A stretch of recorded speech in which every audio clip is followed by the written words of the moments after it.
We're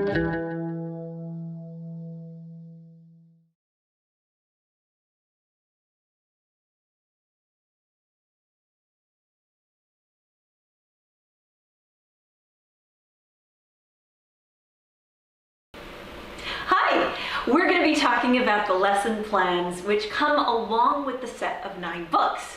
So this is going to be an introduction to the 9 story titles in Daisy's Adventures. Daisy's Adventures is a set of 9 individual titles about a young orphan living in the United States of America during World War II. There are some vocabulary terms which you might want to be familiar with. Orphan. An orphan is a child who has no mother or father or family to take care of him or her. Orphanage. A place set up by adults in order to take care of orphans. An orphanage usually has a school, separate bedrooms, sleeping arrangements for the children, dining rooms for meals, activity rooms, etc. WWII. This is short for World War II. In 1933, Adolf Hitler became the leader of Germany, and his group was called the National Socialists, or the Nazi Party. In 1938, Hitler led the Germans to take the country of Austria. Other countries joined Hitler, and they were called the Axis, A-X-I-S. They were Germany, Italy, Russia, Japan. They said that they needed more living space, so they attacked many countries such as Czechoslovakia, other nations around the world who were angry at the Axis group. Nations such as England and France, they were called the Allies.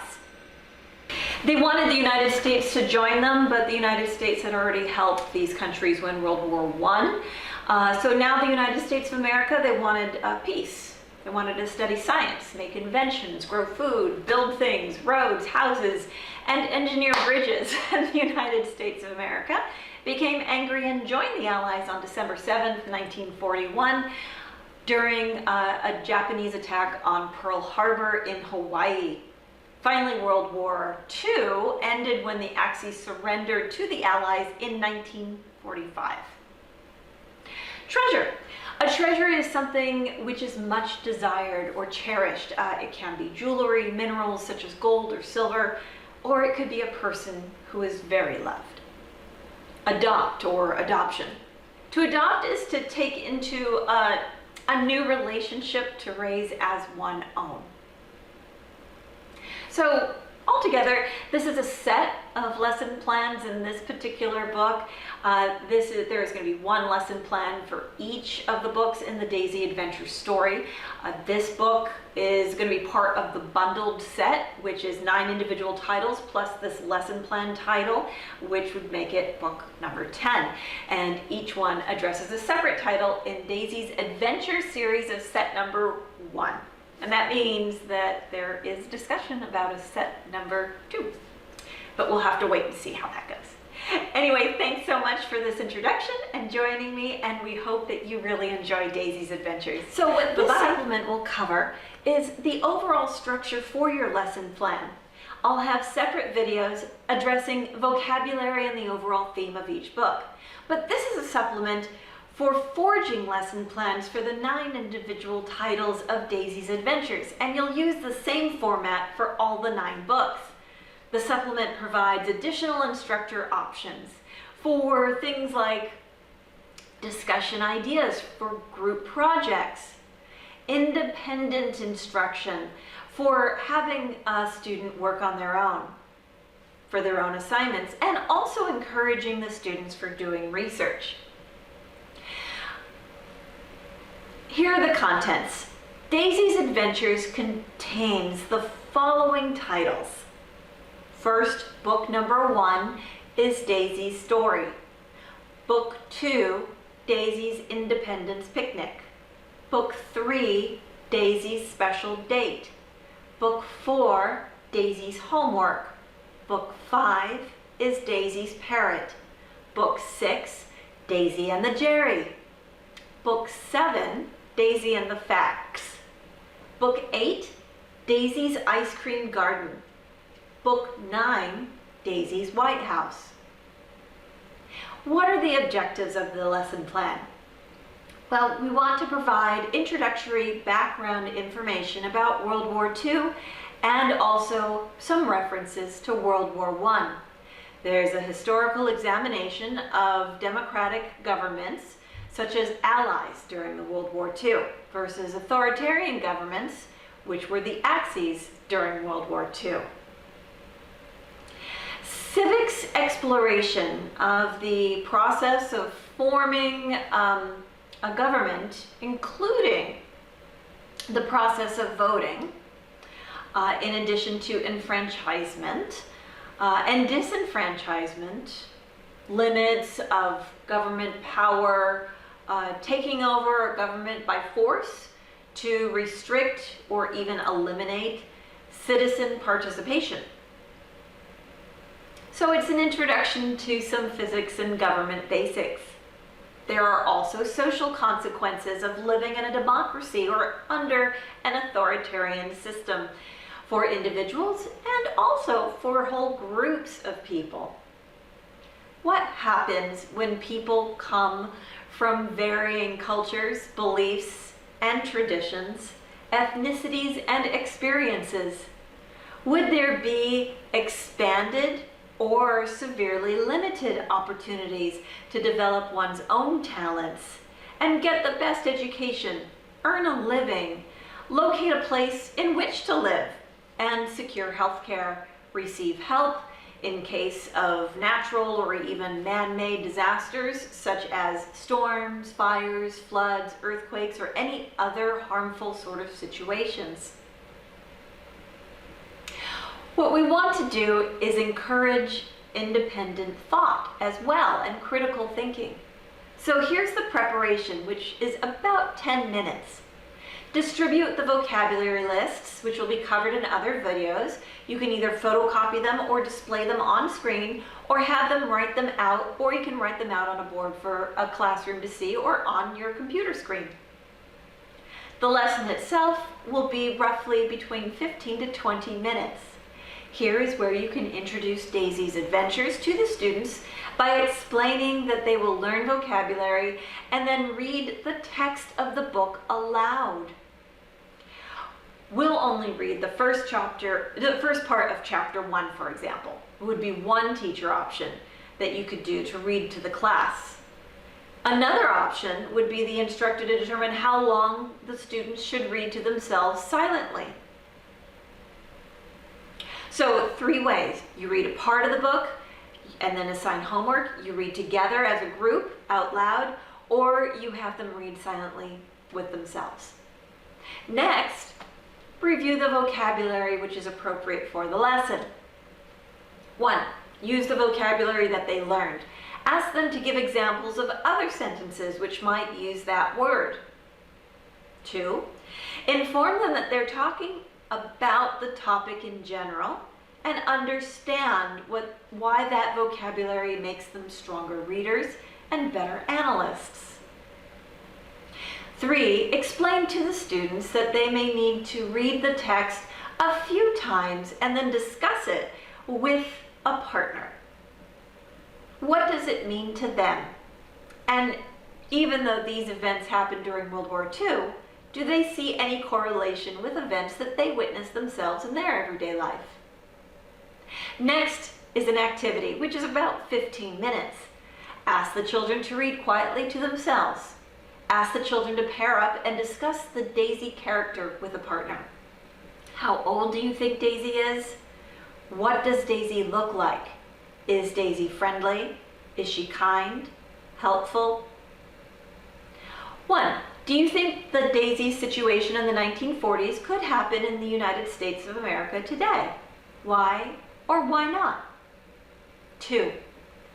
What do you think will happen next in the story, after it's all over? Have a discussion with the group. Next, you'll review and close. This will take about 15 minutes. Ask a pair of students to share what they discussed and what the first part of the story means in today's world versus the United States in World War II. How would situations be perceived differently and why? homework and questions to ask about when the book has been fully read by the student. So once book 1 has been fully completed, or any of the books, you could have a discussion which would last a full class period. The length of the discussion is really at the teacher's discretion. One option is to remind the students to read the rest of the text on their own at home. And when they return to class, you'll continue the discussion about the events of the story. And you'll want to get their perspective and understand why they formed that perspective. For example, 1, which character do you identify with most?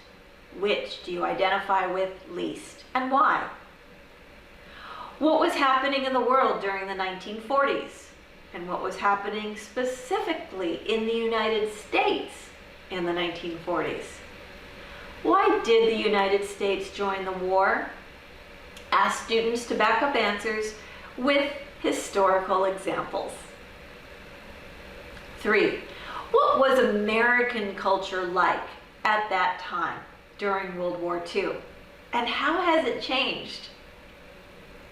How were schools different then versus now?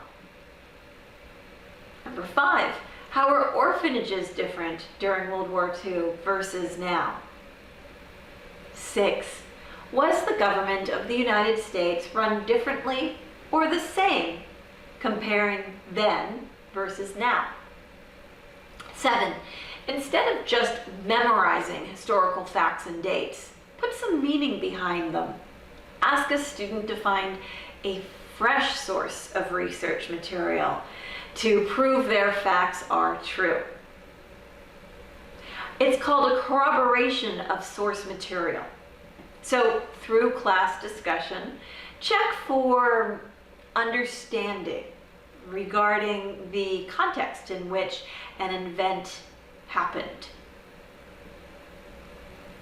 So for example, what you could do is describe one specific event and analyze what triggered that event, what led up to it. How were civilian disagreements resolved in the United States during World War II?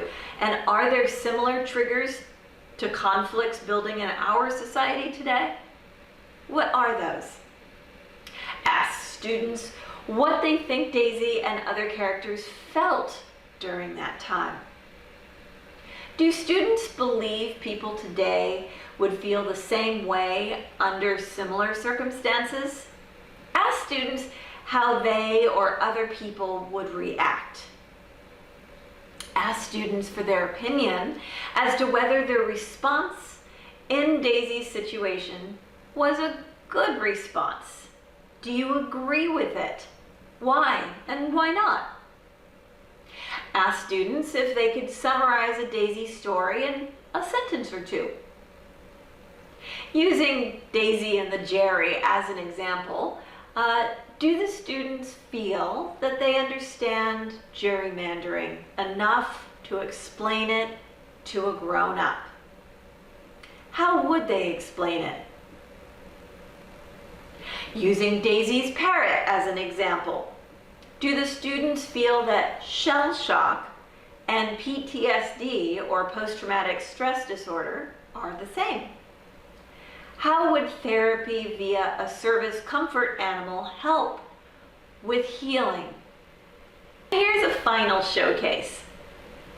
When the reading assignment has been completed for a specific Daisy book and discussion questions have been assigned and completed, encourage students to sort of share their findings after researching the era of the Daisy stories.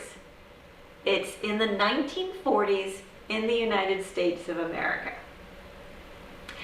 After reading a Daisy book and submitting written responses to classroom questions, students should demonstrate an understanding of the historic era, the plot, comprehension, and also vocabulary. And finally, we have culmination. To support support the student efforts. Their extra credit work should be showcased or praised by displaying it in a manner which conveys approval. You did a little bit extra. It was a job well done. Comment on the creativity which students demonstrated when they shared their understanding of the structured facts of their research and how those techniques can be applied to any subject. For example, 1, observe the phenomenon. 2, identify the root cause of the problem. 3, gather data. 4, hypothesize, which means find a pattern in your data. 5, test your hypothesis. See if it's something that could be repeated or hold up. For example, observe the bubbles in a pot of boiling water. 2, identify that there is a heat source underneath that pot. 3rd, measure the temperature of the unheated water, and as the water heats up, keep measuring the temperature and log that incremental data at regular intervals. At what temperature does the water finally begin to bubble or boil? 4, hypothesize that water needs to reach a temperature of, say, 212 degrees Fahrenheit or 100 degrees Celsius in order to bubble or boil. 5, repeat the experiment to see if the water starts to bubble or boil at a different temperature, or is it the same 212 degrees Fahrenheit and 100 degrees Celsius. Then thank the students sincerely for their positive contributions to the class and the understanding of Daisy's world, which is World War II in the United States of America. Thank you so much for joining us for this lesson plan format, and we really hope it makes your life so much smoother and easier as you welcome your student and or students into a world of history which has woven such a rich tapestry for America to be the way it is today. We love you and we thank you for joining us for Daisy's Adventures. So thank you so much for joining us for understanding Daisy's world, which is World War II in the 1940s in American history. Thank you so much for sharing the enthusiasm with younger students, and we look forward to seeing you next time.